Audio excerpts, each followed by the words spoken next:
going to speak about the housing industry and the bottom of the pyramid.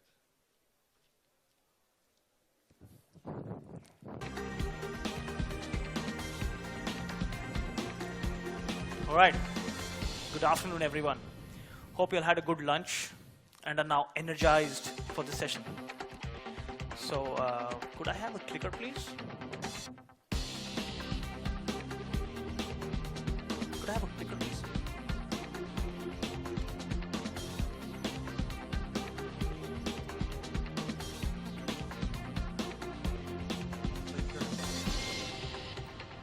Or not. Okay. So, let's get a few things straight. I am not here to talk to you all about smart homes, which means the room is not going to get dull because I have a mood swing. You are not going to have your curtains open for you because it's dark. I'm going to talk about a more dark and grim reality.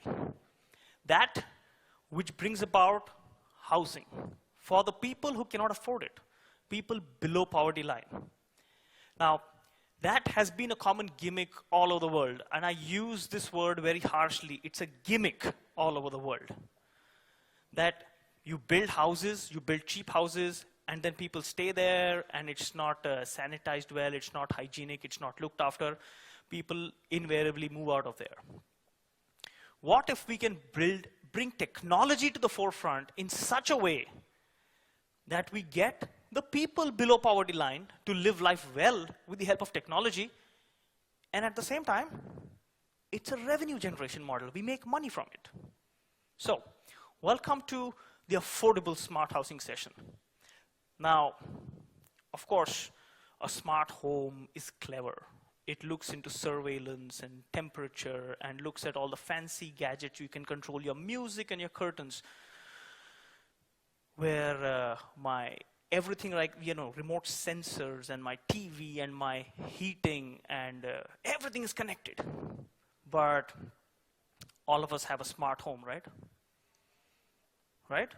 Don't you all have a smart home? You all should have a smart home.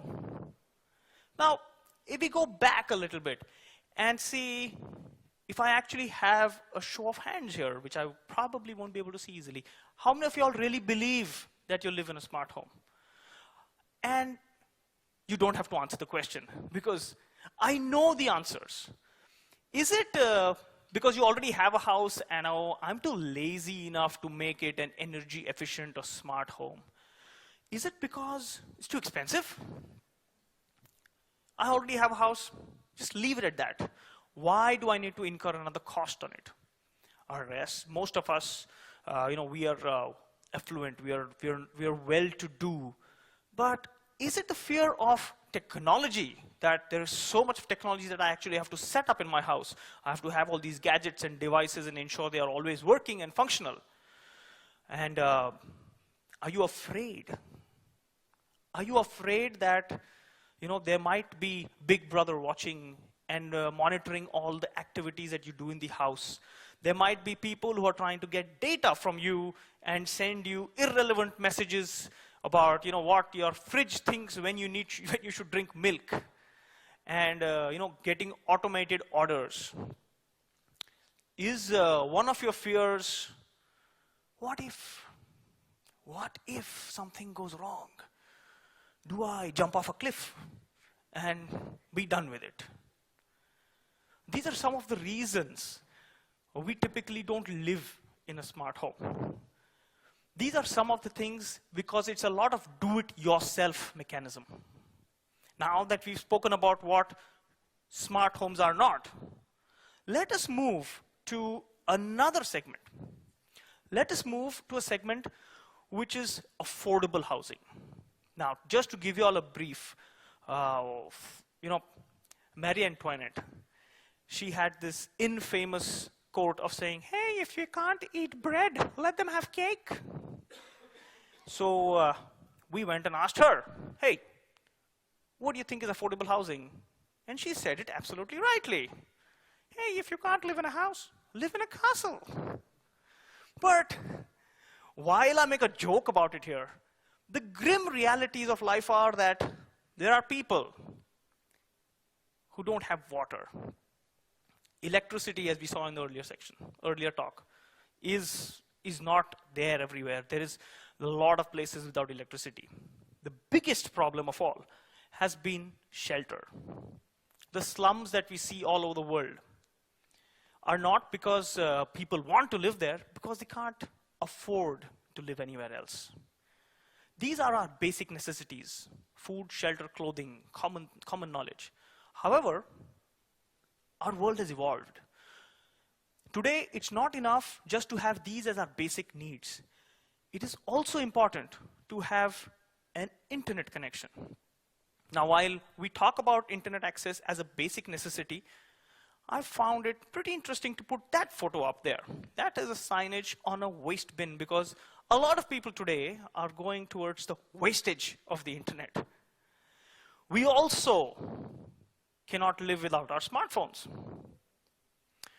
We will go to the ends of the world just to have our smartphone and take it with us, even if we have to jump off a cliff. And let me ask you a very simple question here. In all seriousness, what is the maximum use of our smartphones? Selfies. We saw one today in the opening talk today.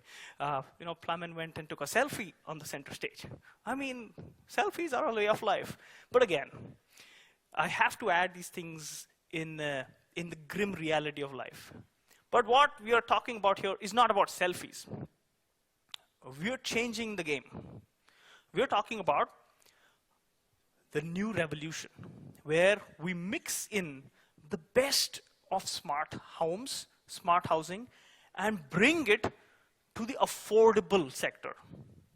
A place where we can build houses at a large scale. Not necessarily using conventional routines, but saying steel frame construction, where we can build homes faster, better, the lower carbon footprint, they're sturdier, wind resistant. But the biggest factor that you see on the slide there, I can build 60 houses in under 2 months. Now, building houses fast automatically means they're going to be more economical. But just because they're economical does not mean they are not good to live in. But then, let's push the tempo a little more. We put in recyclable and renewable energy with these. Now, it is common knowledge that when you have, say, a biogas plant or a water treatment plant, it is not sufficient for one home. But if we build a township of, say, 5,000, 10,000 homes, these solutions easily come in there, where we can recycle all the waste, bring up, say, biogas, put it back in the electricity grid, let it serve the house itself. We use rainwater harvesting, we use solar cells to bring back electricity from renewable sources and put it back into the affordable houses. Now, getting in affordable houses, getting in using the resources of nature, and smart IoT devices. These are devices that we have actually built. And there's intentionally the photo there with our device, which is scale of a fountain pen. It's about 3 inches by 3 inches. And these are devices which give you not just the technology to maintain or manage and monitor your utilities, but they're also aesthetic. There is no ugly looking device in your house sitting there, trying to monitor things. But you bring in aesthetics, and of course, infrastructure. Welcome to the cloud. We save everything in the cloud. Now, when I go to a house, I don't see a lot of wires or devices floating around. All these devices aggregate and talk to the cloud. They keep all the data there. And what better use, we don't want these wall panels that I showed you around. What better device than your smartphone to actually manage your house? Now, these smartphones are easy to use, and believe it or not, everybody today can afford to have a smartphone. A smartphone which can look at not how much, but how you're using your water or your electricity. It tells you not how you're using it, but how much you have and you should use. Imagine if we are all used to paying for our mobile recharge. We always have prepaid mobiles for which we recharge our phones. Why not recharge electricity? Why not recharge water? And believe it or not, imagine a person who's a daily wage worker, who's staying around in a house, he doesn't know how much electricity he's using. In this case, he can actually say, all right, I'm going to recharge my electricity meter by $4. I can do that. I can pay in micro installments and get these people to use their smartphone to make payments. In the same way, if I know that I'm using too much electricity, I can always stop it. I can always stop from using maybe the air conditioner, stop the heating, open the windows for a living. And of course, there is a lot of data that we actually get from this. So we use big data analytics and get, like we've seen, we use Spark, Kafka, MongoDB. We use these technologies to actually help us not just tell you how much you're using, but how well or how well-to-do you're living. For example, if I'm living in an affordable house, and I tell you, and it tells me, my device tells me that, hey, you know what? You've been using a lot more electricity than what others in your township are using. It gives me that sense of concern that, yeah, you know what? I got to check my usage. Now, we've spoken about the way that we can integrate technology with affordable housing. But the big question which arises is, what is the return on investment for all this? How do you make a profitable venture out of this?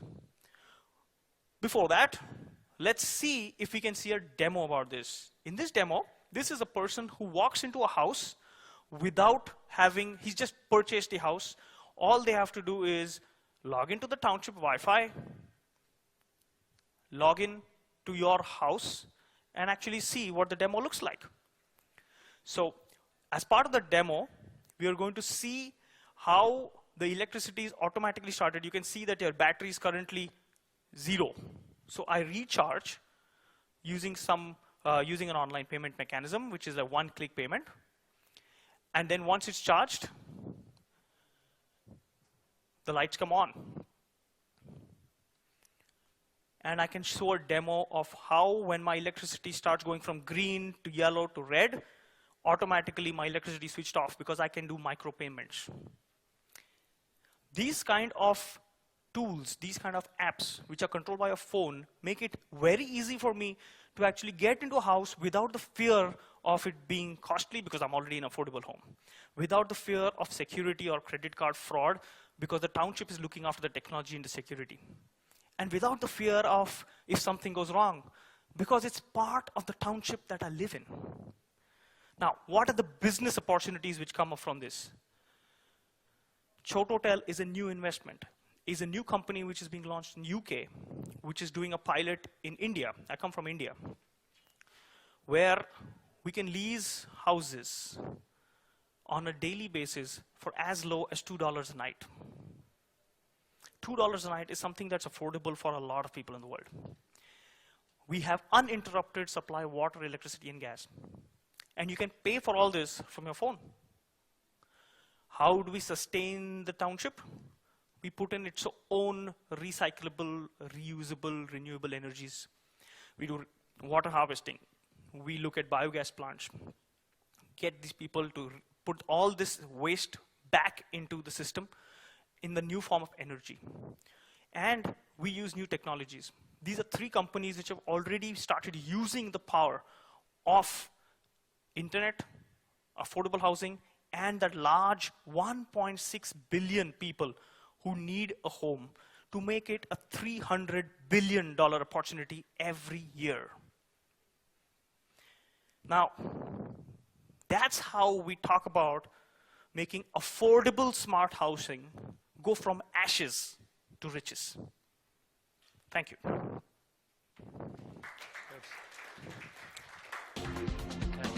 Any questions from the audience? Yes, I can't see. And All right. just introduce yourself so you know who you are.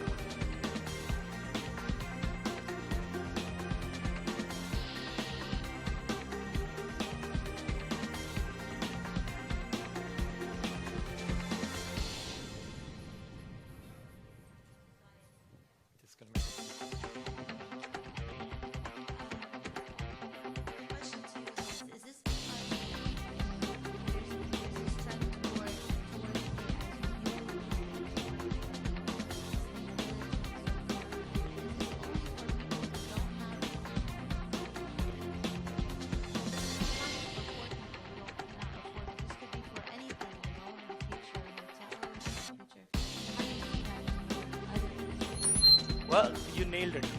Let me answer that question with a question.